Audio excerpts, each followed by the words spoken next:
Hey, good morning to those of you out there on the West Coast. Good afternoon to those of you here on the East Coast with me. I'm excited to get started with this week's training. Today's the 24th of June, but also today's training on 7 questions we should ask ourselves. I appreciate people engaging in the chat. Definitely say hi to each other. This is your community. This is your network. So as we move forward, I want you to make sure that you're also building a network and strengthen it, meeting other people, in addition to getting the training that I provide. Okay, I like to start off with a quick tip as a way to say thank you for those showing up early and on time. My tip for today is pretty straightforward. It's to, if you're interested in the IC community or the intelligence community of the IC world, then go register an ARC. I just shared a newsletter article out today, a post on LinkedIn here, where it lays out every single step that you go through it in order to get registered inside of ARC. And so I think it's the Acquisition Request Center, I think is what it stands for, but we just call it ARC. But make sure you register in there. That's a supplier portal that is used by 17 intelligence-related agencies. So agencies like CIA, NSA, FBI, every one of the military, like Army, Air Force, Navy, Marine Corps, intelligence commands. So 17 different agencies use that. Also, one of the reasons I like it, and that's where opportunities drop. That's where you can begin to request more detailed access to learn about opportunities, because those opportunities are not put out into the general area like SAM. You have to use ARC. But the other reason I like ARC is because you can go in there and see the people who have already registered. And by doing that, I can find people who are perhaps already working within the IC to be able to get access. Like if I'm just getting started and I'm trying to move in that direction. So it's a great way to do it. So the tip for success for those of you showing up early and on time, register an ARC. And you can find that in my newsletter today. So if you're subscribed to the newsletter, you should have been notified. Otherwise, just go to my LinkedIn profile. You'll see that article right there on the top. Okay, let me just make sure my ducks are in a row. Do me a favor, let me know what city you're calling in from. You're joining us today from, because the city and state is a really important part of networking. Sometimes we network because we look at somebody and say, oh, you're in a similar type business. Let's connect and see if there's a reason for us to continue building a relationship, working together. Other times you do that based on geographic location. Hey, we're all in San Antonio, Texas.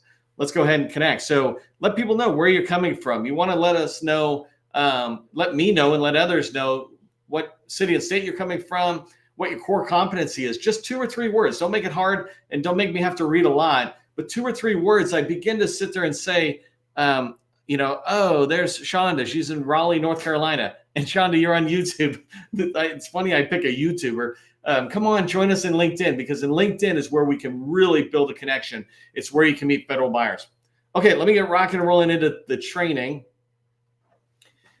End of the year spending is a reality in the fourth quarter in the federal market, right? Federal agency fiscal year ends September 30th. And so July through September, July, August, and September, that's the fourth quarter. And end of the year spending is a reality. You can watch a lot of previous training I've done on this, where it's billions that are spent in the last quarter, even with small businesses. But you don't want to go into the fourth quarter unprepared, right? You don't want unrealistic expectations, but you certainly don't want to be unprepared. You want to have a plan that's going to lead you to the success that you want. Today, I mentioned already, is June 24th, 2024. That means the fourth quarter begins in 1 week. I think it literally is Monday. Let's see, Wednesday, Thursday is the 4th, 3rd, 2nd, 1st. I think it's Monday, right? So the fourth quarter is literally 1 week away. Make sure we're having a plan in here. If you're a prime with experience, then it's not unrealistic for you to pursue some prime end of the year contracts. If you don't have any experience, right, then especially federal prime experience, then you can pursue end of the year dollars through subcontracting with other companies. There's thousands of small businesses and larges, but small businesses is where you want to go if you don't have any experience or much experience. There's thousands of them out there who would love to team up with somebody else who can help them win a contract, so everybody wins. But the first thing is we need to start off with a reality check, right? And so I'm going to go through today's training as if it's a reality check. We want to ask ourselves these 7 questions about how ready are we for the end of the year spending that's going to happen. Okay, these are the 7 questions GovCon should ask in the fourth quarter. I'm going to dive into each one of them as we go through the training, but just to let you know what the questions are right from the start, right? What is our 2025 revenue goal? What's our 2024 sales goal? What is our win rate? How many proposals do we need to submit? Do we have enough in our pipeline, enough opportunities in our pipeline to win? Do we have 16 strategic relationships that will lead to success? Whether we're priming or subbing doesn't matter. Do we have those strategic relationships? And most importantly, are we measuring ourselves every single day? Are we measuring these things and other things every single day? Those are the 7 questions we should be asking ourselves. And if you ask yourselves these questions, you're going to be prepared going into the fourth quarter. If you don't know who I am, my name is Neil McDonald. I want to welcome you to my federal sales training. I'm the president of the GovCon Chamber of Commerce. I spent 20 years as a small business owner in the federal market. And since 2018, I've been teaching people like you that government contracting is not a secret. It's just a process. When we follow a process A to Z, we're going to have repeatable, predictable results. And this is what I want for you. If you haven't done so already, make sure you subscribe to the Government Contracting Success newsletter. This is our newsletter. We put out a lot of valuable information, including an article we just put out today that is related to registering in ARC, the Acquisition Request Center. I think that's what it stands for, but ARC is what we call it. And that's for if you want to get into the intelligence community, the IC. 17 agencies use this supplier portal. So that's an example if something goes in, but we put information out constantly through our newsletter. Make sure you subscribe. And then the other thing is we have over 100 people registered for today's training. Thank you for doing that. When you do it, it's a simple thank you to me and our team. And we really appreciate that. The other thing is when you register, LinkedIn puts the word out. When you put a chat comment in that says, hey, I'm in this city or this is what I do, LinkedIn is telling other people in LinkedIn, the government contracting world, hey, we got training going on. Come on over and join us. And so this is your way of contributing to building the community. It's not just my network or my community. It's our network and our community. So make sure you're engaging and registering for training. I've got a lot more training going on this week. When I say a lot, I mean 4 because the rest of the week is pretty predictable, right? Every day at noon East Coast. Come join me. All right, let's get rock and roll with those 7 questions. The first question, what is our 2025 revenue goal? We need to know how much money we want to make at the end of 2025, right? We could sit there and say that that goal is how much I want to report to the IRS that I made or my company made. It could be goals that I put here, ARR. So first bullet is I'm suggesting that you don't set an annual goal like we're going to make $5 million, but instead we're going to be at a $5 million run rate, which is basically we're going to be pulling in annual recurring revenue of $5 million. And so if you've got enough contracts that are bringing in that kind of money, then you can be at a 5 million rate. I like that kind of a goal instead of a hard number like we will make 20 or 5 million by the end of 2025, because the problem with a hard goal is every day you get closer to the end of the year, you have less and less chance to meet that goal, and everybody's really feeling the anxiety of not hitting it. But if you set an annual recurring goal of by the end of 2025 December, I want to be at a $5 million ARR, then what it means is that every single thing you do all the way up into November can contribute to you hitting that goal. You're never too late to hit that goal. Second thing you want to pay attention to about your revenue goal for 2025 is that if you don't have a goal, then you're just going to waste your time and effort. Similar to this guy on a ladder, right? The ladder of success comes from Stephen Covey's book, The 7 Habits for Highly Effective People. And in there, he talks about if you have a ladder up against a wall, of course, you can work hard and you can be really efficient at climbing that ladder and you can make progress, visible progress, but you're making progress in the wrong direction. You need to set a goal so that you make sure that your efforts and your team's efforts and those of us who want to help you, all of our efforts are driving towards your goal and not some random wall, right? So make sure that ladder's on the right wall. The last thing is make sure your revenue goal for 2025 is realistic. If you're a $5 million company, going to $6 million is incredibly realistic. Going to $8 million is realistic, and $10 million is like a stretch, right? But you're basing it on $5 million, and there's a good chance that you're keeping all of that $5 million as you go into the next year. But if you're brand new and you're just getting started, don't set a goal of $1 million or multi-million dollars. Instead, set a goal for 25% more than you would get in a regular job if you went and got a W-2 job. Because if you're just starting out, you just want to cover your own paycheck to begin, and then you start moving forward. So be realistic when you're setting the goal. There's nothing wrong with setting a stretch goal, but if you set it too far, then you're just planning to keep yourself miserable all year long as it relates to sales. But when you set a realistic goal, you could exceed it. All right, I put an example here for today's training in these 7 questions. I'm going to set the goal for 2025 that I want to set for our company of $5 million ARR, so annual recurring revenue, or $600,000 MRR. The reason I like breaking the annual recurring revenue down to monthly recurring revenue is, why measure in years what you can measure in months? Then I can know quicker or sooner whether I'm getting closer to my goal or not. I don't need to measure the year if I can measure the month or the week or the day, right? So for revenue, I'm going to set it at $5 million ARR. And so just looking at that really quickly, that represents 25 full-time equivalent employees. And I put that down as, if those employees were all billing out at $100 an hour, they would bring in $200,000 in revenue, and that would equal 25. So I've just got a couple of things in my mind. $5 million goal, it's going to take 25 people to do it. And monthly, it's a $600,000 bill rate. I need to have invoices of $600,000 going out every month to hit it, right? And again, because it's an ARR or recurring revenue, I don't need to do it in January or March. I can get to that goal. Okay, that was our first question. What's our 2025 revenue goal? That leads to our second question, which is kind of the one that drives into the end of the year. We have 2 end of the years, by the way. We have the fiscal end of the year, which ends September 30th, but also we have a whole nother 3 months to the end of December, and guaranteed the government is spending money in the last quarter of the calendar year. So you've got 6 months. There is an end of the year excitement with the federal fiscal year, but you've got 6 months of sales goals. And so you need to set your sale goal based on your 2025 revenue goal. We answered that question. What is this answer? So your sales goal, the reason you want that is it drives the activity you're going to be doing. If you don't know what your sales goal is, then anything looks like you're going towards where you need to be, but you could also be doing nothing that's not getting you there. And so you need to make sure your activity, your sales activity, where you're talking with customers, identifying opportunities, all that kind of stuff, is aligned to your sales goal. And so I already mentioned the sales goal leads to the revenue.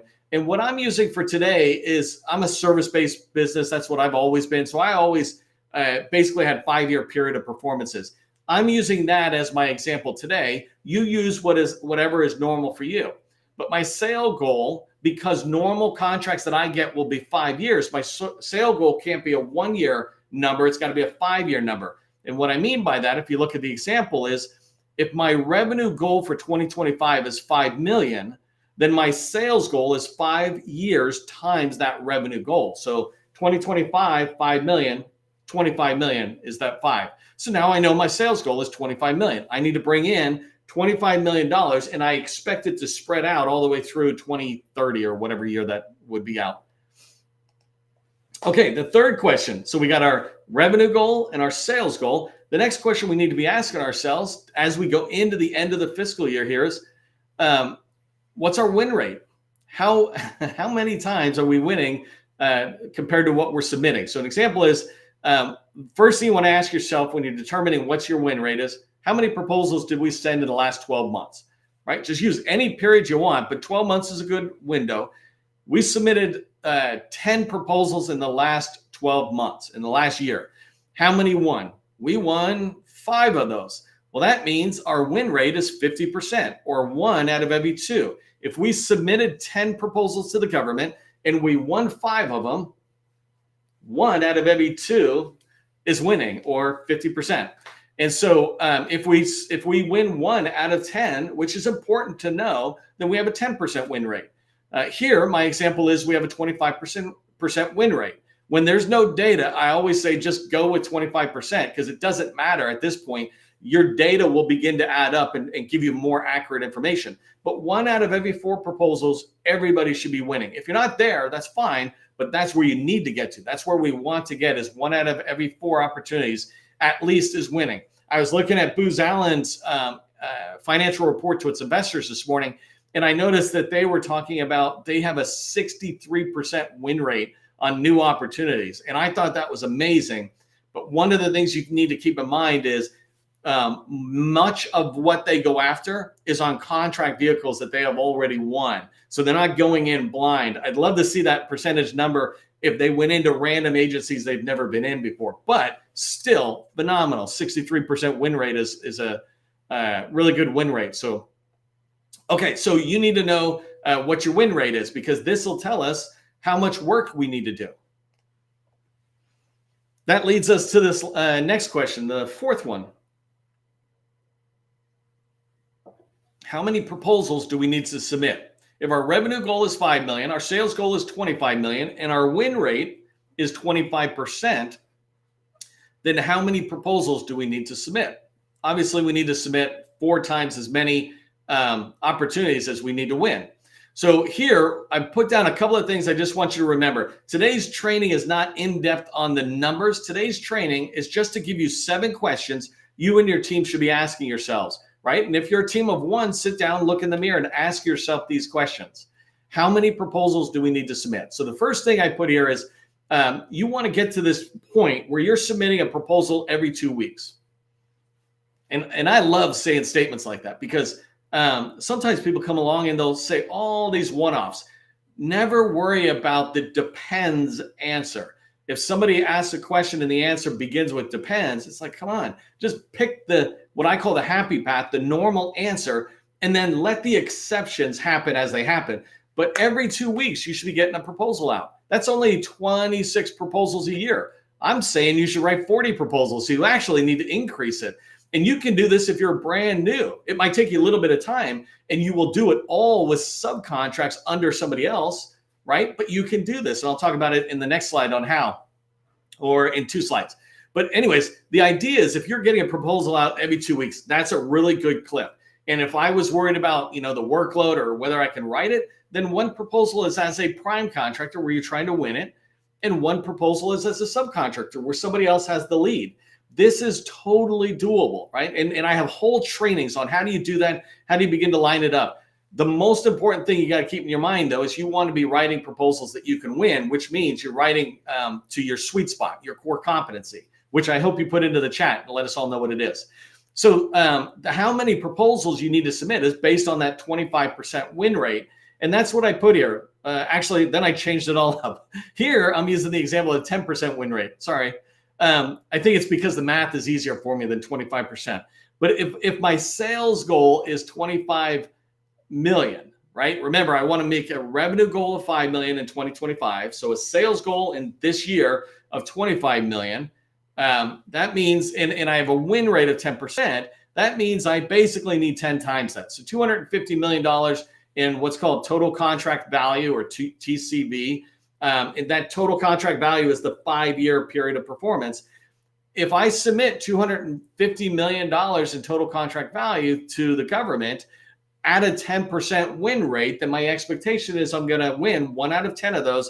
I need to submit a minimum of 10 proposals. Again, I'm not deep diving into the numbers. I've done that in other trainings, and I've laid out spreadsheets, et cetera, that you can look at. Today, most importantly, I just want you to ask yourself, how many proposals do I need to submit in order to achieve the sales goal that will lead to my 2025 revenue goal? You need to ask this question, right? And when you have that question answered, that will drive your activity as well. You will know in your team, if you're a bigger team, right? Your team will know how many proposals do we need to get out the door? How many do we need to get out every month, every couple of weeks? Okay, so that's how many proposals. Before we move on to opportunities, just wanted to share some exciting news. If you haven't heard me talking about this, I'm really excited. In fact, we're probably going to change this box into a toolbox now. That's our new logo as we keep evolving. But we're releasing a web-based tool, a solution that is going to address the top challenges small business government contractors face. I've been teaching for over 7 years, tens of thousands of small businesses. And the top challenges that you face are getting in the door to meet with federal buyers, finding teammates who want to work with you, put you on their team, right? That proposal thing I was just talking about. And then identifying, pursuing, and responding to proposals or opportunities that you can win, right? Those are the top 3 challenges. That's what our solution is going to be driving towards. We'll be releasing it in this kind of incremental way coming up next week, actually. So join the wait list by just going to govconinAbox.com and putting your email in there, and we'll let you know. Okay, so let's move on. Question number 5. Do we have enough opportunities in our pipeline? And just a reminder, right? We've set our revenue goal. We've got our sales goal for this year. We've identified how many proposals we need to get out the door. But in order to get proposals out the door, even to write winning proposals, right, we need to have opportunities in our pipeline. And so the first thing is those opportunities must be slam dunk opportunities. These are opportunities that nobody in your company will rationalize why they're good for us. Nobody has to defend them. When everybody looks at them, they go, oh my gosh, that's us. That's totally us. Good job finding an opportunity that is slam dunk for us. Slam dunk, it's basketball, the ball goes in the net, right? And the second thing I put here about being slam dunk, and I might start adding that to my criteria, is they need to be funded, right? Or even expected to be funded. So if it's a recompete that's coming out next year or something, and we put it into our pipeline today and get an early start, that's fine because we're pretty sure it's going to be funded. But a lot of opportunities, we're not even quite sure. And so opportunities, in order for them to be good, they really have to be funded. And so you have to check into that. Second thing is in your pipeline, when you put things at the top of the funnel and you move it through the pipeline, I like how I mixed my metaphors, a funnel and then a pipeline. But when you move something through the sales life cycle, right, things that come in do not always come out as a proposal at the other end. And so you have to keep that in mind, that opportunities die or get abandoned or shift to the right, or for the good of the government, they stopped funding it this year and they'll fund it next year. Make sure you have enough opportunities in your pipeline. How many is that? Do you know how many opportunities you need in your pipeline? And it guaranteed is not hundreds, right? Don't put a ton in there because they all must be slam dunk. And so that's what I mean by do not fill your pipeline. I see too many people go out there and there's all these tools, and it's not even this new rash of AI tools, but even before that with GovWin, it was like one of the biggest violators I hated, where people just go to GovWin and they'd be happy if they could connect it to their pipeline, open up the funnel as if there was a big end at the top and the bottom, and they just drop it all into their pipeline. Well, all you're doing is making it crazy for you. Leave all the data in the sources that they're at and find your slam dunks, get them into your pipeline. So anyways, how many do you need? What I put here is that if we need 10 winning proposals or 10 proposals to win $25 million, our sales goal, then we need 20 opportunities minimum, because what I'm saying is if you put an opportunity that is a slam dunk into your pipeline, half of them won't come out the other end for whatever reason. You'll end up not going after it. It'll shift to a different vehicle. It'll require a top secret clearance. You don't have it. All those kind of things could happen. So 1 out of 5 aren't going to make it to the end and have a proposal being created. So I'm putting in here 20. And then when you think about the value that's in there, do we have enough in our opportunities in our pipeline? That is a number and it is a value. So the number is how many actual different opportunities do we need? And then total contract value. So here I put 500 million, and this just goes into the math of 25 million times 20, I think is what it is. Okay, I want to pick up speed a little bit because I'm just tracking on the time. Question number 6 is, do we have enough strategic relationships that will get us to these points we're talking about? If you haven't noticed, I'm basically reverse engineering from the win to the start of your sales life cycle. So here, do we have enough strategic relationships? Oh, that's funny. My whole PowerPoint just went down. So hold on one second. By the way, strategic relationships, I can keep talking while we're going so I don't lose time. And hopefully I haven't lost my whole thing. But strategic partnerships are ones where you have mutual commitment to growth. And so these are people you're meeting on a regular basis with. Okay, my slides are up. Let me get back to them really quick. Strategic relationships up, coming back. My office, Microsoft Office crashed, but we might be back in. Good, we're back in. Hopefully this is all working good. So anyway, strategic relationships. These aren't your general network, but dedicated partners committed to your success. These are people who are willing to put you on their team, right? They're going to add you into opportunities. I have a customer right now who I was writing a note about this currently, just this week. They have 5 strategic partners that they were working on opportunities with. And one, they're priming. And I think the other four are not only my customer is a subcontractor on these strategic partners, some small business, some large businesses, but they're actually going after multiple opportunities with these different partners. That's a strategic partner, one that puts you on the team and talks about where can you help? Where can I help? How can we work together to win opportunities together? Let me just make sure I'm sharing. I shared, but I didn't share. So here's the slides. And then the last thing is, as it relates to relationships, I want you to have 16 strategic relationships. You want 8 small businesses and 8 large businesses. This maximizes your reach to different customers, different contract vehicles, different opportunities you may not have ever heard about. If you were just getting started out, let's say 5 million and below in revenue, then just forget about the larges unless you already have a great relationship. Forget about larges and just have 16 relationships with small business teaming partners.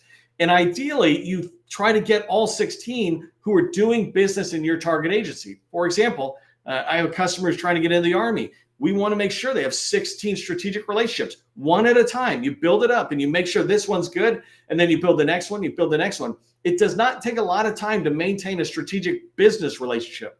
It takes a lot of time to maintain a personal relationship, but a business relationship can be maintained once you've got it up and running with a bi-weekly meeting. Every 2 weeks, just meet. All right, the last question I want you to ask yourself is, are we measuring this daily? You probably have heard this saying, what gets measured gets done. That's why it's vitally important, not just that you measure your company activities, et cetera, but you're measuring the right things, because otherwise people will end up doing what we're measuring, but that's not what's needed. And so here, these questions I've been asking, that's what you want to be measuring. You want to be measuring the opportunities in your pipeline, the proposals going out, the strategic relationships you have, et cetera. You want to be measuring those things on a regular basis. Your revenue, you want to be measuring your revenue and your sales activity. So key performance indicators are just things that I've been giving you, right? If I say that you want to have 20 opportunities in your pipeline, that's basically a KPI. If you have less than 20, you are yellow. If you have less than 10, you're red, for example. KPIs tend to be green, yellow, red lights. And so think of that way. And you want those KPIs to be in the green, right? Another way of thinking of this is that these are leading indicators of your success. If you don't have a pipeline, even a spreadsheet that has the opportunities that are slam dunk, then that is an indicator that you're not going to be successful. But if you have 20 plus slam dunk opportunities in your pipeline, that is an indicator that you might be successful, that you're doing the right things. You have to put it together with other indicators, but they will tell you whether you're going to be successful. I put down this last thing that is just a line that I was thinking about, is that, and we've done this in a lot of different organizations. I actually learned it from Toastmasters. But if you measure daily, you're going to miss daily. Right? I don't know if you ever watched this movie. It's called The Patriot, and I love this movie. But one of the lines is, aim small, miss small. And here, measure daily, you miss daily. If something happens that goes wrong, you're only missing kind of a day or two of activity. But if you're only measuring monthly, then you're missing monthly. And imagine if you're measuring monthly, and then your regular monthly meeting, something happens and people are like, oh, let's reschedule. Oh, let's just push it to the next month. Now you just missed 1/6 of a year of not measuring. And that is 60 times that you could have been measuring if it was daily. So measure daily, miss daily, or measure small, miss small. Here's what I want you to remember from today's training as you head out, right? Schedule a team meeting. And again, if it's just you and your company, sit in front of a mirror and have this meeting with you and yourself. And schedule a team meeting where you ask all 7 of these questions I just asked. Take your time slowly and write it down. Realistically, what do I want for 2025? That literally should take 5 minutes.